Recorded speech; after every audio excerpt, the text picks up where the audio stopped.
E vamos à palavra de hoje. Abra sua Bíblia em Gálatas capítulo 1. E nós vamos ler do versículo 10 até o versículo 17. Gálatas 1, 10 a 17. Vou ler.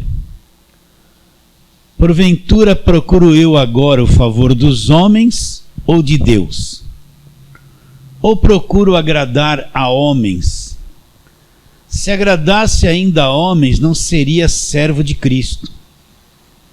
Faço-vos, porém, saber, irmãos, que o evangelho por mim anunciado não é segundo o homem, porque eu não o recebi nem aprendi de homem algum, mas mediante revelação de Jesus Cristo.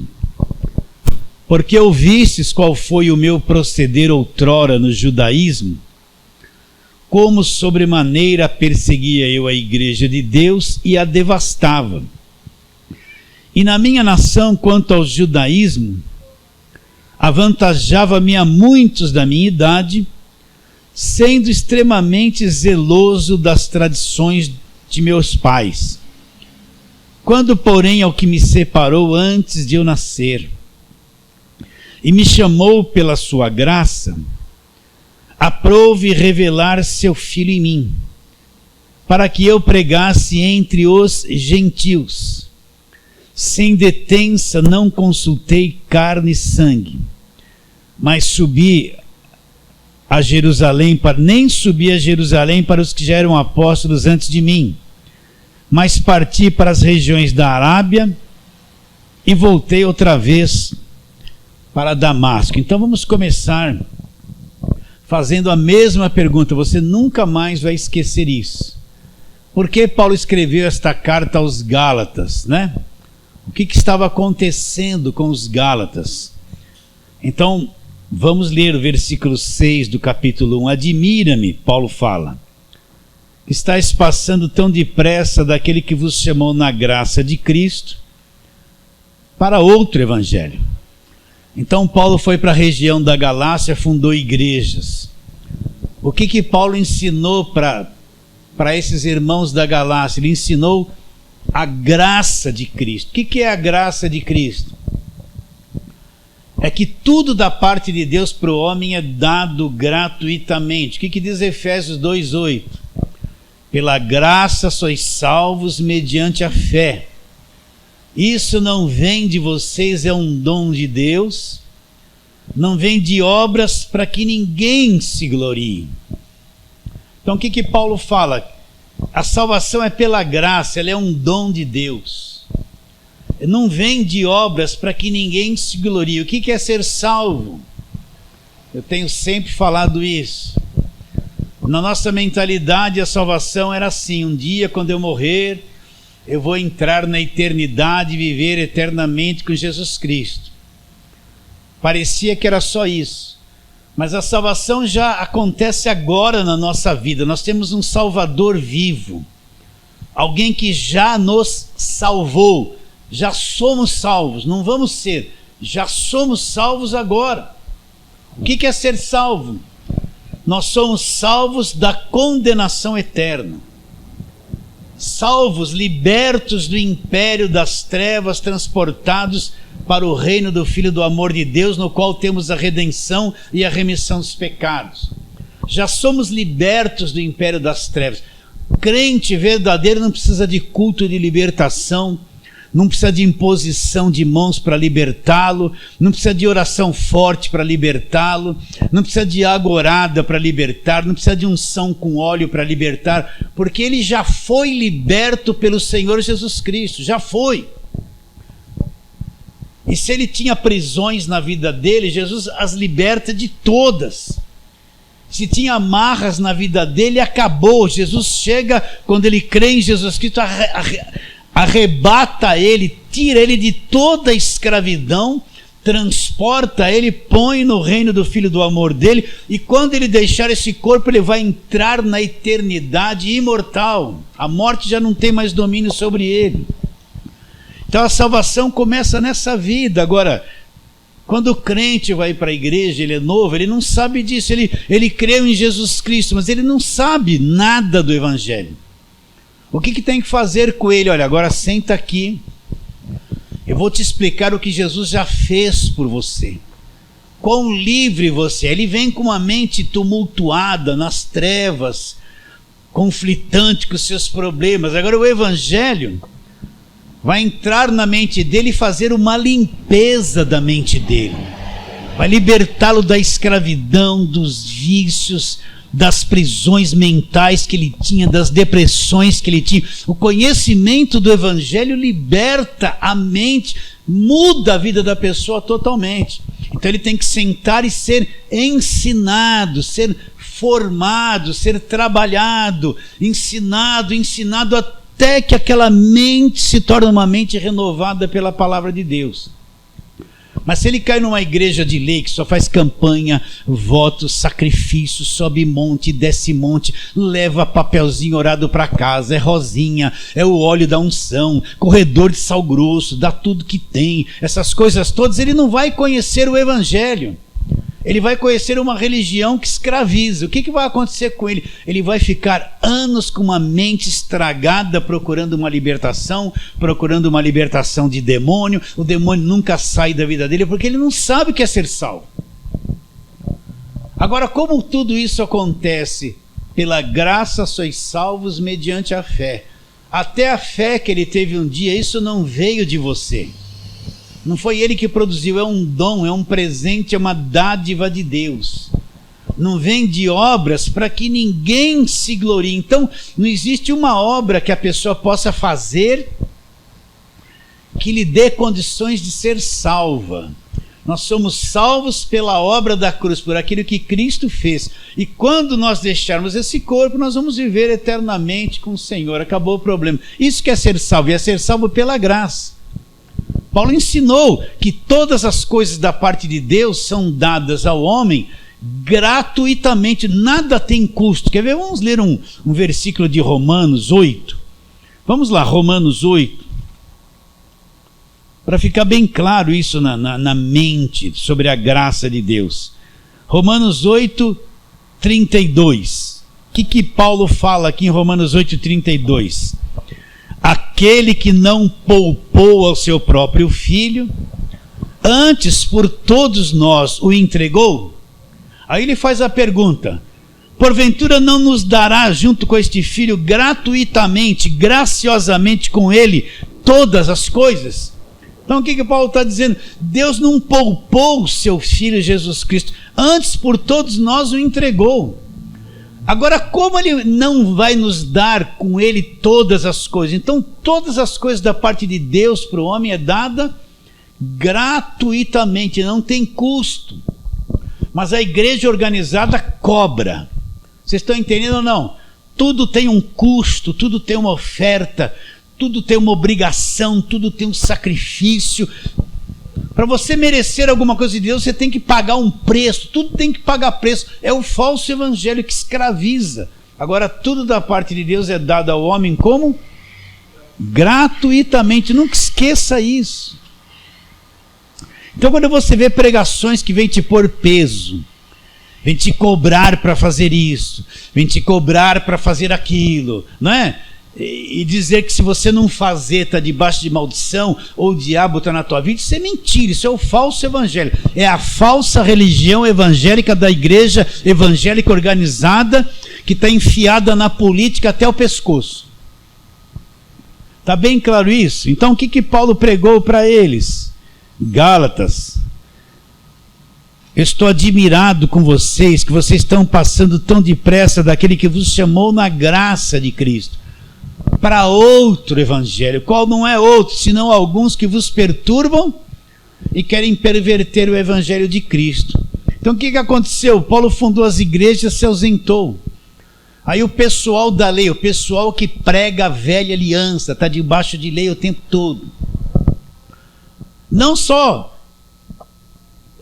os judeus, mas a igreja brasileira também, que só prega lei, Velho Testamento, lei, cobrança o tempo todo, campanha de Velho Testamento, voto, sacrifício, esse monte de coisa. Entrou essa gente na igreja dos Gálatas. O que aconteceu com eles?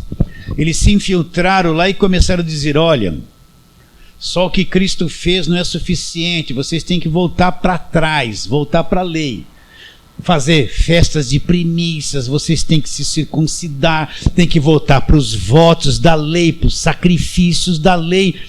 E essa gente entrou e perverteu aquilo que Paulo havia ensinado, a pureza da graça de Deus.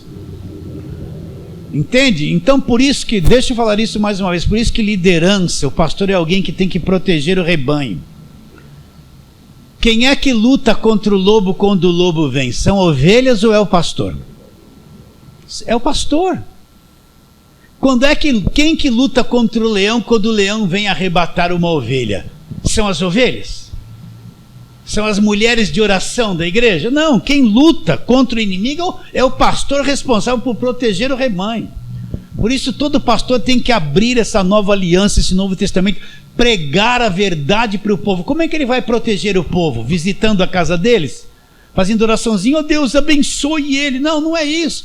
Ele vai proteger o povo ensinando a verdade, ensinando o evangelho da graça de Deus, formando cada um dentro da verdade. Como é que o pastor vai proteger o povo? Ensinando a verdade, pondo a verdade no coração das pessoas, trabalhando, insistindo para que cada um conheça a verdade. Porque quando vier a mentira, cada ovelhinha está protegida.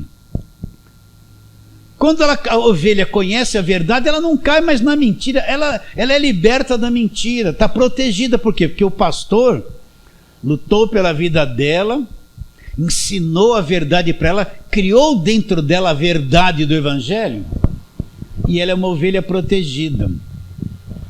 Então essa gente entrou na igreja dos Gálatas, mexeu com o entendimento deles, e os Gálatas deixaram a graça de Cristo e começaram a voltar para a velha aliança, judaizar as coisas, virar tudo judeu, lei, guarda-sábado, o judaísmo entrou lá de novo. E Paulo fala, esses são os perturbadores. Sabe quem são os perturbadores? São esses que só pregam o Velho Testamento, que só levam a pessoa para o Velho Testamento, campanha Velho Testamento, voto, sacrifício, se não deu o dízimo vai para o inferno, está roubando a Deus. Essa opressão toda que está na cabeça dos crentes. São esses que levam a pessoa a dar tudo que tem, que constrói templo de Salomão. Aí você entra lá, tem um monte de gente vestida que nem o sacerdote do passado. Não tem nada a ver, aquilo tudo é lei, aquilo tudo acabou na cruz. São esses perturbam. Você pode ver que quem, não leve a mão que eu vou dizer de novo, mas quem está debaixo de igreja de lei é um perturbado, não tem paz, está em conflito, está em guerra. É luta para cá, luta para lá, a corda está amarrada, o diabo é uma guerra, ele não tem paz, ele é um perturbado, vê vulto de noite, só está em guerra, não descansa, não entendeu que o nosso sábado é Jesus Cristo, é o nosso descanso, não entendeu. Esses são os perturbadores que pervertem o evangelho de Cristo. Então o que Paulo faz? Ele escreve essa carta, vai corrigir os Gálatas e mostrar que o homem não é justificado por obras de lei, é justificado pela fé em Cristo. Vai mostrar para eles o engano que eles entraram, a fé falsa que eles permitiram que entrassem na igreja e estão seguindo essa fé falsa agora. Então nós já estamos, desde o começo do ano, trabalhando nesse Gálatas, né? Até que nós chegamos aqui, o que vamos falar hoje. Versículo 10 em diante, nós já lemos, vou ler de novo. Porventura procuro eu agora o favor dos homens ou de Deus? Ou procuro agradar a homens? Se agradasse ainda a homens, não seria servo de Cristo. Aí ele diz, faço-vos, porém, saber, irmãos, que o evangelho por mim anunciado não é segundo o homem. Porque eu não aprendi, porque eu não recebi, nem aprendi de homem algum, mas mediante revelação de Jesus Cristo. Porque ouvistes qual foi o meu proceder outrora no judaísmo, como sobremaneira perseguia eu a igreja, devastava. E na minha nação, quanto ao judaísmo, avantajava-me a muitos da minha idade, sendo extremamente zeloso das tradições de meu pai. Então o que Paulo fala? Na semana passada nós falamos do que era o evangelho segundo o homem. Então hoje vamos falar disso. porque eu não recebi esse evangelho e nem aprendi de homem algum. Então, Paulo, como é que você entendeu essas coisas tão profundas, que nem Pedro entendeu, que nem Tiago entendeu, que nem Judas entendeu, que nem João entendeu? Paulo, como você entendeu essas coisas profundas? Ele fala que o próprio Jesus Cristo revelou a ele. Ele não foi atrás de Pedro para saber o que Pedro pregava, ele não foi atrás de Tiago para saber o que Tiago pregava, ele não correu atrás dos que já eram apóstolos antes dele. Quando Paulo se converte, conforme nós vamos ver, a igreja já existia, a igreja já tinha crescido em Jerusalém, já havia muita gente participando da igreja. Paulo não correu atrás de nenhum deles para ter informação, mas o próprio Senhor Jesus Cristo abriu o entendimento dele e revelou o evangelho para ele. O que é uma revelação? É quando Deus, ele abre o entendimento de uma pessoa e mostra os desígnios da sua vontade, os desígnios da verdade, sem que a pessoa tivesse capacidade de compreender. Por mais que a pessoa se esforçasse para raciocinar, para entender, ela não atingiria.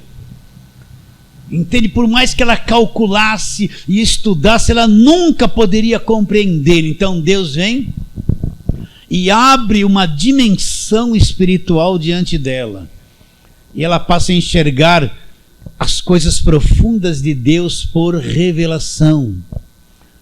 Você entende isso? Então eu digo hoje, ninguém entende esse evangelho da graça de Deus se não for por revelação. Você vai encontrar pessoas que estão 10, 15, 20, 30 anos dentro de uma igreja evangélica, que não compreendem nada do evangelho. Eles passaram 30 anos pregando e ouvindo coisas do Velho Testamento, nunca passaram pela cruz. Você vai encontrar pastores que fizeram o seu curso de teologia, e tudo isso é muito bom, que estudaram, mas quando você os vê pregando, eles não entendem o evangelho da graça de Deus. Eles entendem a teologia da igreja deles, mas eles não se abrem para o evangelho da graça de Deus. E eu sinto dizer, principalmente os pentecostais, o negócio deles é falar línguas, gritar, revelar, fazer campanha, Deus me falou, Deus revelou, e você vê que eles não entendem o evangelho da graça de Deus.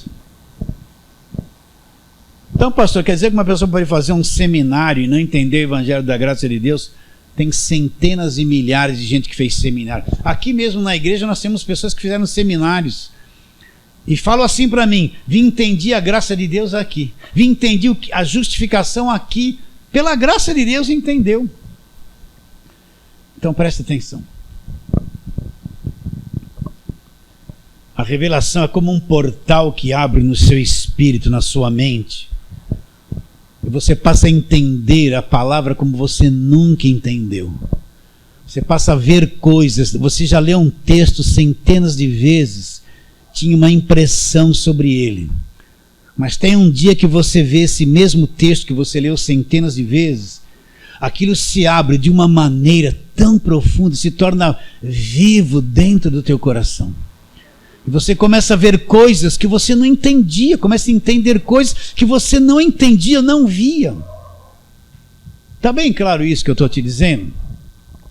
Então vamos trabalhar na palavra de Deus. Vamos lá, vamos falar mais sobre Paulo. Atos capítulo 9, para a gente entender aqui o que Paulo está querendo dizer.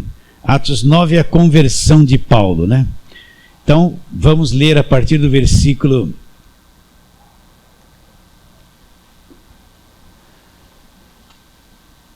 Deixa eu chegar lá que eu estou demorado aqui, peraí. Atos 9... versículo 1. Então Paulo está dizendo isso aqui. Aliás, Lucas, que foi escritor de Atos, está dizendo: Saulo, respirando ainda ameaças e morte contra os discípulos do Senhor, dirigiu-se ao sumo sacerdote e lhe pediu cartas para as sinagogas de Damasco, a fim de que, caso achasse alguns que eram do caminho, assim homens como mulheres, os levasse presos a Jerusalém. Seguindo ele estrada fora, ao aproximar-se de Damasco, subitamente uma luz do céu brilhou ao seu redor. E caindo por terra ouviu uma voz que lhe dizia: Saulo, Saulo, por que me persegues? Ele perguntou: quem és tu, Senhor? E a resposta foi: eu sou Jesus a quem tu persegues. Mas levanta-te, entra-te na cidade, onde te dirão o que te convém fazer. Os seus companheiros de viagem pararam emudecidos, ouvindo a voz, não vendo contudo ninguém. Então se levantou Saulo da terra, e abrindo os olhos nada podia ver, e guiando-o pela mão levaram-no para Damasco. E esteve 3 dias sem ver, durante os quais nada comeu e nada bebeu. Então, olha o que é uma revelação, olha. Saulo, que é Paulo, ele é contra a pregação de Jesus Cristo. Ele é um judeu, praticante do judaísmo, ele mesmo fala que era fariseu, e ele ouvindo a pregação de Jesus, ele fica revoltado com aquilo. E ele pede autorização aos principais sacerdotes para começar a correr todas as sinagogas de Damasco, da cidade de Damasco. Autorização era autoridade, como se os sacerdotes passassem uma procuração. Se achar alguém lá nas sinagogas crendo em Cristo, prenda todo mundo, traga aqui para Jerusalém, vamos jogar eles na prisão. Então Paulo é um jovem enfurecido contra o cristianismo. Ele não crê em Jesus, ele está debaixo de lei, nasceu debaixo de lei, vive uma vida inteira debaixo de lei. E qual é o objetivo dele? Prender os discípulos de Jesus Cristo. Ele não está buscando a Deus, ele achava que ele estava servindo a Deus, ele era rigoroso na religião dele, mas não estava servindo a Deus, era contra Deus e não sabia. Pediu cartas e o que diz? Se achasse alguns que eram do caminho, homens e mulheres, os levasse presos a Jerusalém. Olha o coração dele. Vocês estão entendendo ou não, queridos? Ele não está arrependido, confessando seus pecados. O que nós aprendemos? Um montão de passinho. Você tem que primeiro aceitar Jesus, aí você... Não, primeiro você tem que reconhecer que é um pecador. Aí você vai confessar os seus pecados. Aí você vai aceitar Jesus como seu Salvador. Aí depois você tem que ir a uma igreja, aí vão avaliar você para se você pode ser batizado ou não. Você vai fazer o cursinho de batismo. Aí depois alguém vai fazer pergunta para vocês para provar você se você deve ser batizado ou não. Enquanto isso, você é proibido de tomar ceia.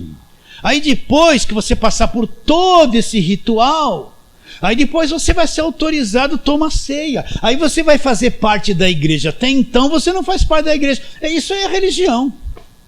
Paulo não passou por processo nenhum dessas coisas. Ele é inimigo de Deus. Ele tem uma mente fechada na religião. Ele nem sabe que Jesus Cristo é verdadeiro. Ele não conhece nada a respeito disso. Mas no caminho, olha lá, seguindo ele estrada fora, versículo 3, aproximar-se de Damasco, subitamente uma luz do céu brilhou ao seu redor, e caindo por terra ouviu uma voz que dizia: Saulo, Saulo, por que me persegues? Ele perguntou: quem és tu, Senhor?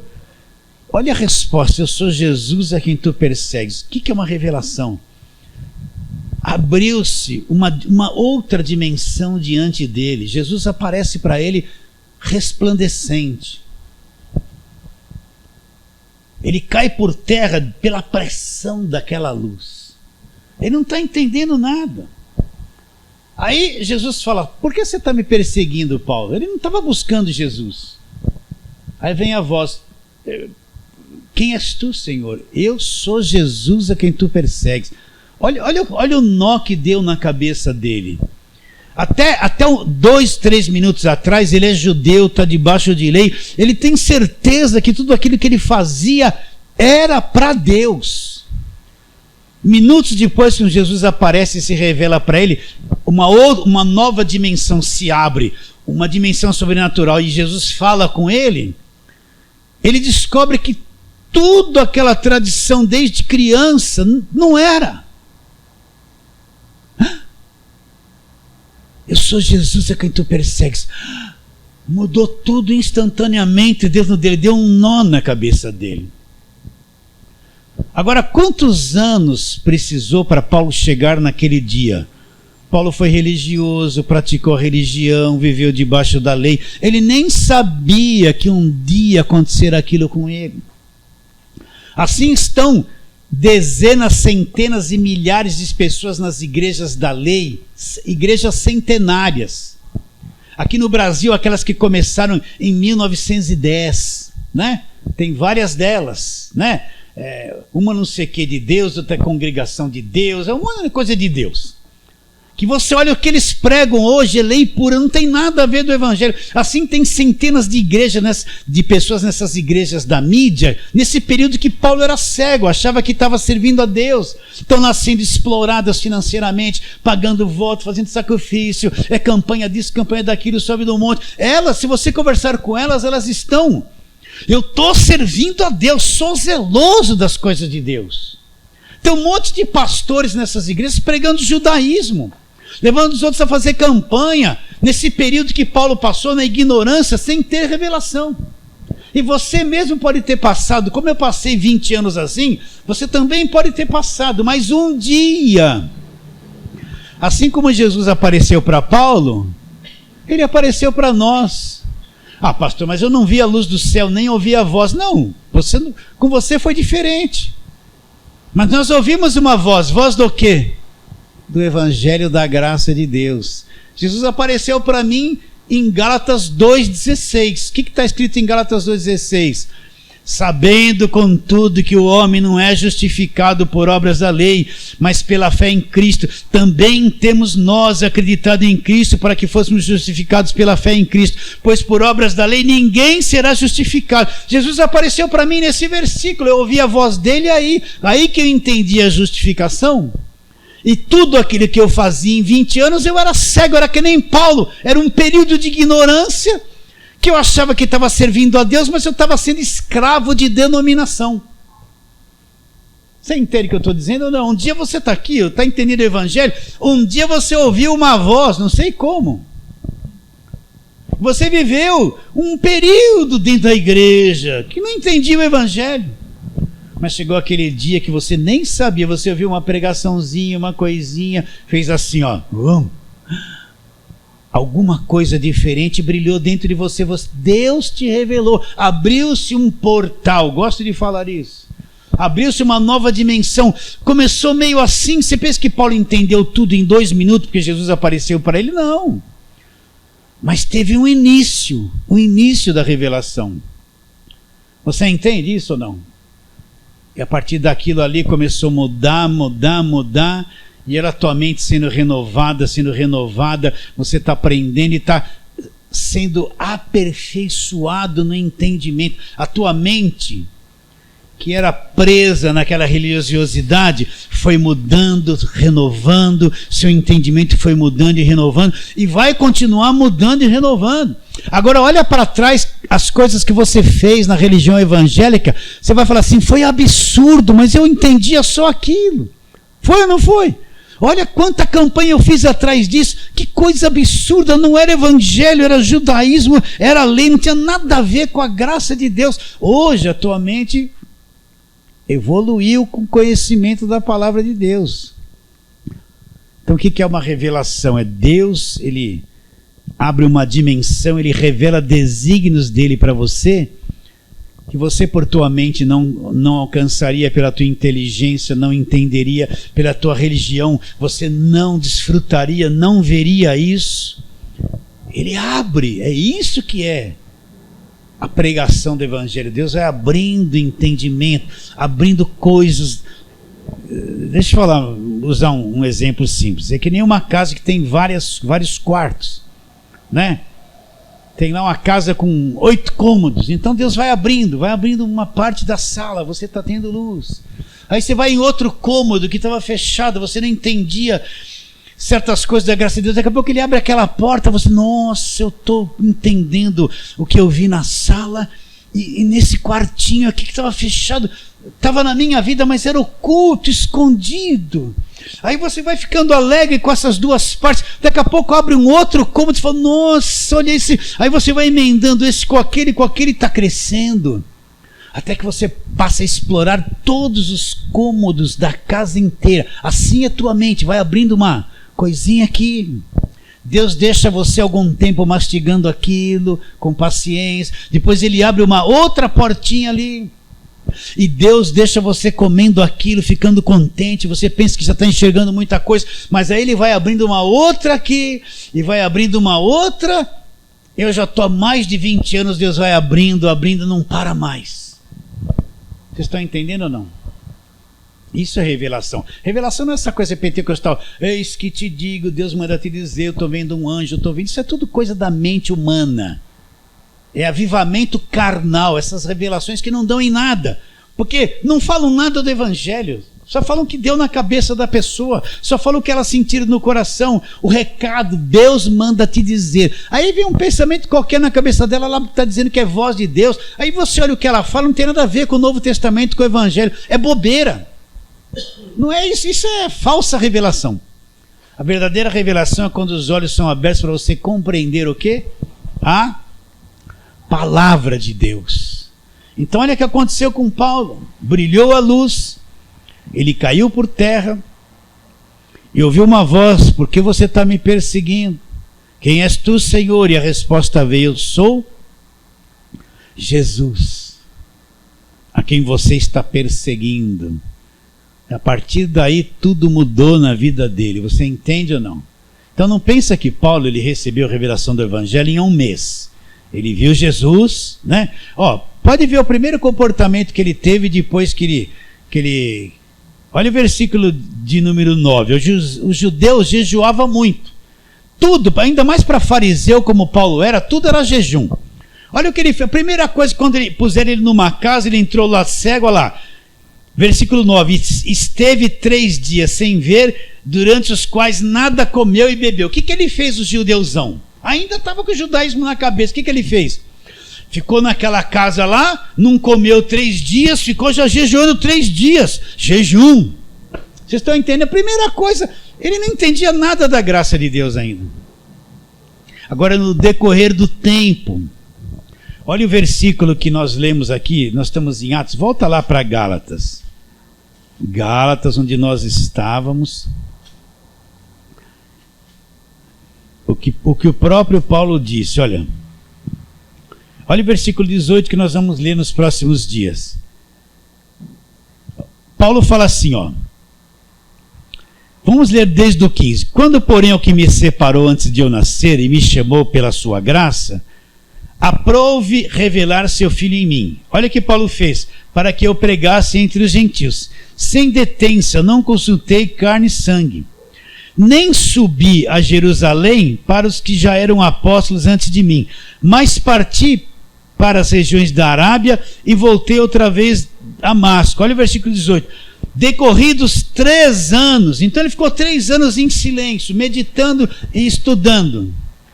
Então subi a Jerusalém para me avistar com Pedro e permaneci com ele 15 dias. Então o que Paulo fez depois da revelação de Jesus Cristo? Ele não correu atrás de ninguém, ele não foi atrás de homens, ele não subiu para os que já eram apóstolos diante dele, ele foi para, olha lá o que ele diz, nem subi a Jerusalém para os que eram apóstolos antes de mim, versículo 17, mas parti para as regiões da Arábia e voltei outra vez a Damasco. Então Paulo, o que ele foi fazer? Ele passou 3 anos procurando o Velho Testamento, encontrando Jesus no Velho Testamento e tendo revelação do Novo Testamento. Ele ficou 3 anos em silêncio ali. E Jesus foi revelando. Ele foi lá para a Velha Aliança e todas as promessas referentes ao Messias, tudo que aconteceria na cruz, todos aqueles acontecimentos, ele foi ligando uma coisa com outra, descobrindo que Jesus Cristo de fato era aquele de Isaías 53, e conforme ele foi aprendendo isso, Jesus Cristo foi revelando o Evangelho para ele, tudo que havia se cumprido na cruz. Por isso que todo crente, presta atenção, quando vem para a graça de Deus, tem que passar alguns anos sentado para ser ensinado, para ser formado. Não nada de querer fazer a obra de Deus. Você entra no sistema, você não aprendeu nada, um mês depois você já é obreiro. Daqui 2 meses está pondo a mão na cabeça dos outros. Não aprendeu nada. Aí vai virar um robotizado, vai virar o evangelho para ele, vai ser isso. Pôr a mão na cabeça, gritar contra demônio e passar óleo. Ele vai virar isso. Você tem que ter pelo menos anos para ficar sentado diante de alguém que já amadureceu um pouco mais que você, para poder formar Cristo em você através do ensinamento do Evangelho da graça de Deus. Não se preocupe em fazer a obra de Deus, que ninguém faz a obra de Deus. Só quem faz a obra de Deus é Deus. Vocês estão entendendo isso? E ele não usa criancinha. De vez em quando você vê uns vídeos pentecostais, um menininho que não sabe nada, oh, glória a Deus, aleluia, ele está imitando a igreja que ele está. Aí está lá, nossa, grande revelação. Uma criança que não sabe nada, ele nem saiu da puberdade. Ele nem está sendo tentado nos desejos da carne, porque é criança. E já é um grande ungido, né? E vê um monte de marmanjo engravatado dizendo amém. Todo aquele que começa a entender o Evangelho tem que sentar alguns anos. Ser formado, ter revelação, ser acompanhado, ser protegido dos falsos irmãos, que nem nós vamos ver quem são os falsos irmãos que estão aqui em Gálatas. Entende? Para ir comendo a palavra, amadurecendo. E não leve a mal o que eu vou fazer. Na minha experiência eu já aprendi. Para ele começar a ser maduro, entender certas coisas, não leve a mal. É uns 10 anos. Para começar é 10 anos. Ah, pastor, mas 10 anos... Não. Tem coisas que você aprende agora, pensa que entendeu 100%, daqui a pouquinho ali elas cresceram. E um crente ainda 10 anos ouvindo a graça, ainda ele não foi dividido alma e espírito. Muitas coisas deles é emoção, sentimento, sabe? É muita alma, muita carne. Aí ele vai entrar numa dimensão em 10 anos. Quando chegar nos 15, crescer um pouquinho. E quando chegar nos 20, está um pouquinho mais maduro. Aí já pode começar a pensar em pregar. Vocês entendem isso ou não? Você vê uns pregadores da graça de Deus no YouTube. Não leve a mal. Você vê que uns arrumam mais confusão do que pregar a graça. Aí você vai ver quanto tempo ele está enfiado na graça. 2 anos. Vocês entendem ou não? Não tem nem condições de ficar falando dessas coisas. Aí mistura, faz uma bagunça, uma gritaria, um rolo, confunde a cabeça de um monte de gente nova, que também está uns 2, 3 anos começando a entender a graça. Aí eles ficam confusos, não entende o que é o quê. Não entende o que é o quê. Por isso, todo aquele que veio para a graça, teve entendimento aberto, precisa passar alguns anos sentadinho, sendo orientado em lugar de segurança. Pessoas que não querem explorar, que não querem ganhar, que não estão interessados no dinheiro deles, para eles crescerem crentes saudáveis, para depois se multiplicar em outros crentes. Vocês estão entendendo? Então Paulo também não aprendeu a graça de Deus em um instante. Ele ficou 3 anos aqui em silêncio, depois Deus revelou para ele, olha, sobe lá para conversar com Pedrão. Ele passou 15 dias e não viu nenhum dos outros apóstolos, e a partir daí o que acontece? A coisa foi aumentando, foi aumentando, até que ele começou a ver as profundezas e começou a fundar igrejas, começou a obra missionária de... vai para certa região aqui, região ali, começou a abrir as igrejas e Deus, revelando o Evangelho, ele começa a escrever as cartas às igrejas que ele havia aberto, e está aqui o Evangelho da graça de Deus nessas 14 cartas que Paulo escreveu. E não vou ter medo de dizer isso. Lê Pedro, você vai ver que Pedro não foi profundo no Evangelho da graça de Deus. Lê Tiago, ele começa assim o livro de Tiago. As 12 tribos que estão dispersas. Ele começa a escrever. A carta de Tiago é escrita para judeu, para as 12 tribos. Os gentios não têm tribo nenhuma. Leia o versículo 1 do capítulo 1 de Tiago. Vê João. João foi apóstolo do amor e tal, mas não escreveu profundamente as coisas referentes à graça de Deus. Paulo ultrapassou todos eles. Por quê? Porque Cristo revelou diretamente a ele. Ele não aprendeu de homem algum. Revelou o quê? O Evangelho da graça de Deus. Vocês entendem isso, queridos? Sim ou não? Né?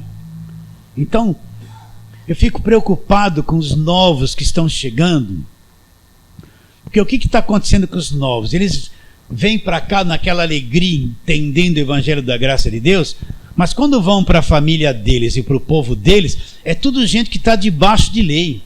E ficam telefonando, mandando zap, você está em lugar errado, olha, a mão de Deus vai pesar, olha o castigo disso, amedrontando aqueles que estão se achegando para a graça de Deus. Tem alguém aqui, casais aqui na igreja novos, que os parentes estão dando em cima, dizendo que esse negócio da graça de Deus não é assim, gente que vive debaixo de lei. Então os novos têm que ficar firmes.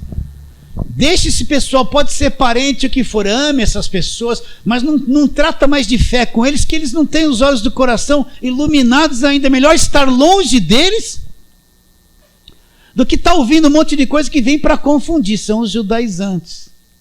De vez em quando alguém manda para mim: pastor, eu estou ouvindo esse Evangelho da Graça de Deus, não consigo mais voltar para a minha igreja está debaixo da lei, o que eu faço? Eu falo: não vai mais para lá. Mas o que eu vou fazer? Sabe o que você faz?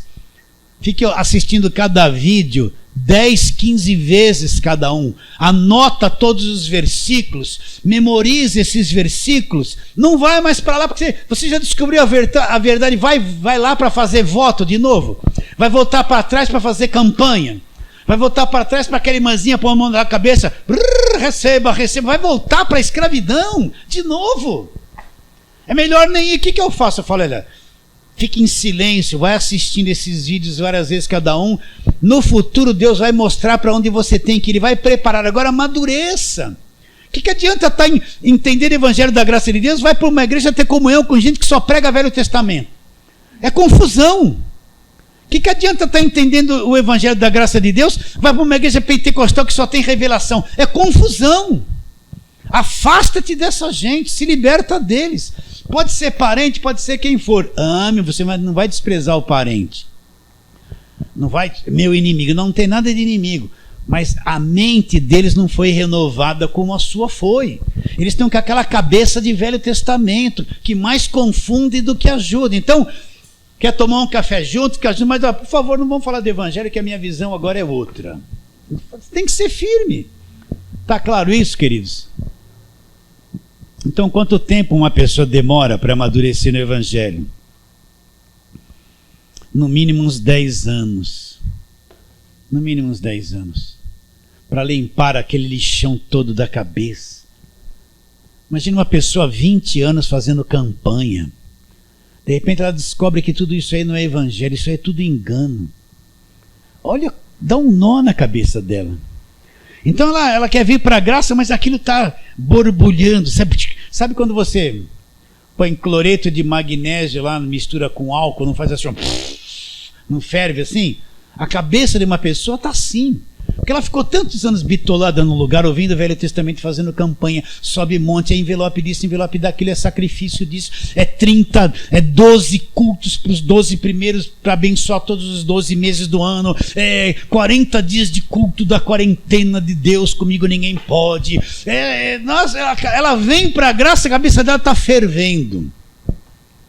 Até limpar tudo isso leva tempo. Leva tempo. Por isso tem que sentar, aprender e ouvir. Fala assim, amém. Então Paulo teve essa dimensão aberta. O Evangelho da Graça faz isso. Abre uma nova dimensão. Uma visão celestial totalmente diferente, gente. Você vai enxergar o poder de Jesus Cristo. Você vai enxergar numa nova dimensão. Agora isso não é no estalo de dedo. É aos poucos, de fé em fé, de fé em fé, né? Aquele exemplo simples, como se você vai subindo o degrauzinho, sobe um, de fé sobre o outro, em fé, de fé em fé. Por que ele fala de fé em fé? Que é uma fé crescente, você vai aprendendo o Evangelho, vai aprendendo mais, vai subindo, a fé que você tinha 3 anos atrás, hoje você tem entendimento, cresceu, está numa outra fé. E daqui 10 anos está vendo mais, e subiu alto, de fé em fé, como está escrito, o justo vai viver como? Pela sua própria fé, não é pela fé do pastor, nem do bispo, nem do apóstolo, nem da que revela, nem da pastora, nem da bispa, é a tua própria fé, é a tua fé que tem que resolver a sua vida. Então isso aconteceu com Paulo. Está entendendo o que é ter revelação ou não? Hã? Recapitulando. É quando dentro de nós se abre uma nova compreensão da verdade como nunca foi. Se abre uma nova dimensão, você passa a ver coisas que você nunca tinha entendido e nem visto. Pode ter lido a palavra de Deus ali 30 vezes aquele mesmo texto. Tinha uma venda que você não conseguia ver. Não conseguia ver. Por exemplo, eu lia lá, Colossenses. Ele nos libertou do império das trevas. Eu não entendia isso. Eu pensava assim, mas como assim? Eu estou aqui na batalha espiritual. A igreja que eu estou aqui está amarrando o demônio, é uma gritaria. Eu sou líder dos jovens, eu faço a vigília dos jovens. Uns 15 minutos a gente fica amarrando o diabo em voz alta. E como me libertou do império? Eu não entendia, estava vedado, era o véu. Então, não gosto muito disso. Isso é... Vocês entendem ou não? Agora, não consegui entender Romanos 8:1. Agora, pois, nenhuma condenação há para os que estão em Cristo Jesus. Como não há condenação? Como não há condenação? Se eu pecar, eu vou perder a salvação. Não, isso não dá. Isso aí não. Vamos lá para o Velho Testamento. O Davi rodou a funda. É isso aí. Olha lá, os gigantes são os seus problemas. Ele rodou, acertou na testa. Os gigantes são os problemas. Isso é fácil de entender. Aí voltava para Romanos 8:1, não há condenação. Nossa, isso é muito ruim. Aí o que fazia? Só ficava no Velho Testamento, porque é desagradável ler o Novo Testamento, ler as cartas de Paulo, né? É ou não é? Ia lá para aquele texto, e Jesus disse, Jesus não falava em nome de Jesus, né? Demônio, sai dele! Que poder, Jesus! Sai, demônio! O demônio saía. Então, era gostoso, né? Quanta gente ficava endemoniada, eu punha a mão na cabeça, aí todo mundo estava olhando e falava assim, em nome de Jesus, demônio, de joelho agora, e o demônio, mão para trás, demônio. Eu ficava assim, olhava, todo mundo olhando. Qual o teu nome? Meu nome é Tranca-Rua. O que você está fazendo na vida dela? Eu vou acabar com a vida dela. Não vai não, demônio. Quantas vezes eu estava orando por pessoa e falava assim, demônio que está dentro dela se manifesta agora. Ela... Aí ficava valente. O que você está fazendo na vida dela? Eu estou fazendo isso, aquilo. Tá vendo, pessoal? Isso era fácil de entender. Romanos 8:1, não há condenação. Libertou do império das trevas. Como libertou do império das trevas? Estou numa guerra aqui amarrando os demônios nas encruzilhadas. Eu estou amarrando os demônios da ilusão. Sai demônio disso, sai demônio daquilo. Me libertou do império das trevas. Eu estou vendo gente ficar endemoniada aqui. Não é verdade. Só que era tudo isso antes da cruz. Tudo escravizado. Tudo um monte de gente que nem salvo era. Entende ou não? Mas quando a coisa se abre, você enxerga como nunca enxergou. Então Paulo viu o evangelho. Um pouquinho mais para frente, vamos lá. Então, vamos trabalhar na oração de Paulo, na carta dele aos Efésios, capítulo 1. Efésios, capítulo 1. E nós vamos ler aqui, a partir do versículo 15, a oração que Paulo faz para os Efésios, para a igreja de Éfeso. Se você for ler nesse capítulo 1, do versículo 1 a 14, Paulo fala coisas extraordinárias. Ele fala que nós somos abençoados com toda sorte de bênçãos nas regiões celestiais. No versículo 4, Paulo fala que nós somos escolhidos em Cristo antes que existisse mundo. No versículo 5, ele fala que nós fomos predestinados para ser deles, filho deles por adoção através de Cristo. No versículo 7 ele fala que nós temos a redenção pelo sangue da cruz. No versículo 8 ele fala que Deus derramou sobre nós essa redenção, essa graça, essa riqueza abundantemente em toda a sabedoria e desvendou o mistério da vontade dele. Qual era o mistério? Que propuseram em Cristo, de centralizar todas as coisas em Cristo. No versículo 11 ele fala que nós fomos feitos herança, nós somos herança de Deus predestinados. para o louvor da glória. No versículo 13 ele fala que nós ouvimos a palavra da verdade é o Evangelho. Quando nós cremos em tudo isso, fomos selados com o Espírito Santo, mesmo sem falar língua, sem dar glória, sem imposição de mãos. Ele fala que esse Espírito é a garantia de que Deus vai nos dar toda essa herança. E depois que ele fala tudo isso, mas essa turma é tudo nova ainda, preciso orar por eles. Então Paulo vai orar por eles. Olha lá, por isso, versículo 15. Também eu, tendo ouvido a fé que é entre vós no Senhor Jesus, e o amor para com todos os santos, não cesso de dar graças por vós, fazendo menção de vós nas minhas orações. Se fossem os pastores de hoje que ia falar assim, ia orar o quê? Ó Deus, em nome de Jesus, abra a porta, que a porta se abra, eu determino que se abra a porta, tira esses demônios da vida dele, venha a prosperidade, eu chamo pela prosperidade, está amarrado toda a obra do mal. Isso que eles iriam orar, é isso que eles oram. Não é só por isso que eles oram. Olha na televisão, vai nessas igrejas daí, é só isso. Todo final de culto tem que amarrar diabo, tem que libertar alguém, tem que pôr a mão, tem que fazer a unção. Na cabeça deles é isso. Agora olha o Paulo, para que ora? Olha o que Paulo pede. Paulo sabia que isso era o meio de libertação. Olha isso aqui, o que Paulo orava para eles? Vou ler de novo 15. Por isso também eu, tendo ouvido a fé que há entre vós no Senhor Jesus, e o amor que vocês têm para com os santos, não cesso de agradecer a Deus por vocês e faço menção de vocês nas minhas orações. E o que Paulo pede? Depois de falar coisas tão profundas nos versículos anteriores, olha o que Paulo pede para eles, para que o Deus de nosso Senhor Jesus Cristo, o Pai da glória, vos conceda espírito de sabedoria e revelação em quê? Sabedoria e revelação em quê? No pleno conhecimento dele. O que Paulo ora? Qual é o coração do apóstolo? Paulo sabe que eles ainda não veem as coisas profundamente. Eles receberam a graça, estão evoluindo, estão crescendo, mas não vê a coisa profundamente. Então existe uma ansiedade no coração do apóstolo, uma vontade de quê? Que Deus conceda à igreja dos Efésios e a nós, a cada um de nós, o quê? Espírito de sabedoria. Isso não é um espírito que vem de fora. No nosso espírito, na nossa mente, se manifesta esse espírito de sabedoria e de revelação. Sabedoria e revelação do quê? Para dar recadinho, Deus manda te dizer que vai acontecer isso. Não é isso, não é esse nível raso.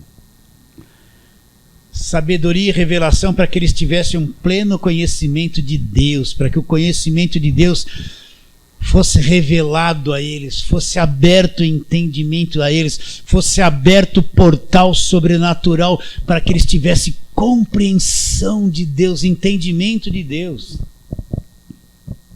Paulo orava isso. Olha o que ele fala mais, olha lá o versículo seguinte: iluminados os olhos do vosso coração, para vocês saberem qual é a esperança de ser um chamado, um predestinado, estou acrescentando aqui, um salvo, um liberto, um filho de Deus, para que vocês saibam qual é a esperança do seu chamamento, qual a riqueza da glória da sua herança nos santos, e qual a grandeza, a suprema grandeza do seu poder para com os que cremos, segundo a eficácia da força do seu poder. Paulo pede o que mais? Para que lá dentro deles, nos olhos do coração, na mente, lá no espírito, eles tivessem os olhos iluminados para compreender o quê? A riqueza de ser um crente da graça, alguém chamado, compreender o que é ser chamado, o que é ser um filho de Deus, que herança nós temos em Deus. Era isso que Paulo pedia para ele. E o que é abrir os olhos do coração? É que nem você entrar num quarto bem escuro, mas escuro mesmo, sem janela, sem nada, tudo escuro. Aí você pega o interruptor, tchum, aparece a luz, tudo se torna claro. É isso, é quando dentro de você, lá na tua mente, é como se Deus pegasse o interruptor e ligasse uma luz, lá você começa a entender o Evangelho. uma coisa nova, né? É por isso que eu recebo tanta gente que diz assim: pastor, olha, é muito. Eu estava 30 anos dentro de uma igreja, pastor, agora parece que eu nasci de novo. Eu falo assim: não é que parece. É que você era religioso, agora está entendendo o Evangelho da Graça, agora você nasceu de novo. Iluminou os olhos do seu entendimento, do seu coração. Ele fala: agora a coisa está viva. Eu falo: isso aí, aconteceu com você. Aconteceu com você isso já, não? Você da internet, aconteceu com você? Aconteceu, não está tudo novo? Não está tudo novo? Tudo novo. Aí você olha para a pregação, a velha pregação, e fala: de novo derrubar gigante, de novo eu tenho que amarrar o valente, de novo unção não sei do que, unção não sei o que lá. Aquilo está tudo morto agora, não está? Não é morte tudo aquilo? É porque os olhos do coração foram iluminados, não é? E você não vê tudo de uma vez, eu já disse isso hoje. Vai estudando cada carta de Paulo, é para isso que estamos aqui, para estudar cada uma, ano após ano, ano após ano, ano após ano, termina uma, começa outra, e vai e vem, vai rodando e vem, depois pega o que já fez, vê tudo de novo, porque cada vez está mais vivo, cada vez é mais vivo. Iluminou os olhos do coração. Então isso que Paulo pedia, e olha lá o que ele fala: e qual a suprema grandeza do seu poder para com os que cremos. Então o que Paulo está dizendo? Existe um poder supremo sobre nós que acreditamos. Existe um poder de Deus supremo sobre nós que acreditamos. Eu não estou buscando poder. Poder já está em mim, já está na igreja. Um poder supremo para aquele que acredita. E poder não é essas coisinhas, uma chuvinha de prata, estou vendo um anjo brilhante. Não. É poder, é o evangelho mesmo. Você enxerga isso comigo ou não? Então isso é que Paulo pedia. Ilumina os olhos do coração deles, que eles vejam. Então isso, é isso que queima aqui dentro de mim. Nunca queimou tanto. Eu já descobri que uma vida toda aqui é pouco para trabalhar para Deus. Precisava de umas 3, sem parar. Qual é o alvo daqui da igreja Crer Somente? É esse, que você entenda. O nosso foco de trabalho não é festinha, não é comemoração de nada, não é grupinho disso, não é grupinho daquilo, não é comelança, não é nada dessas coisas. Isso é tudo coisas vãs da carne. O nosso alvo é que cada um seja iluminado com a verdade do evangelho. É trabalho duro, é trabalho cascudo, duro, pegar a pessoa e ir trabalhando. Quando você pensa que ela está indo, daqui a pouco ela desiste. Quando você pensa que amadureceu, não amadureceu, você fica meio triste. Mas é ensinar, trabalhar, formar Cristo em vocês através do conhecimento do evangelho. Esse é o nosso foco até o fim, até enquanto existirmos aqui. E Deus nos deu as redes sociais, que a coisa agora vai para o mundo inteiro. Então tem gente do Brasil todo. Eu recebo recado de gente desde o norte, sul, leste, oeste, de gente Amapá, Macapá, daqueles lugarzinhos lá de cima que você nem imagina. Tem gente lá que cuida de galinha, que tem porquinho no quintal, e manda: pastor, estou entendendo, que coisa maravilhosa é a graça de Deus. Ele fala assim: vem aqui um dia, eu vou matar uns frango caipira que eu cuido aqui para o senhor. Eu falo: quem sabe um dia eu vou aí para Macapá. Falei: é muito calor. Ele: pastor, aqui é um calor terrível. Eu falei: eu gosto do calor. Estão acordando, gente. Entende? Esse é o nosso propósito principal. Eu não consegui terminar. Podemos continuar a semana que vem esse assunto ou não? Vamos continuar? Então tá bom. Então vamos terminar por aqui. Em nome de Jesus. Já é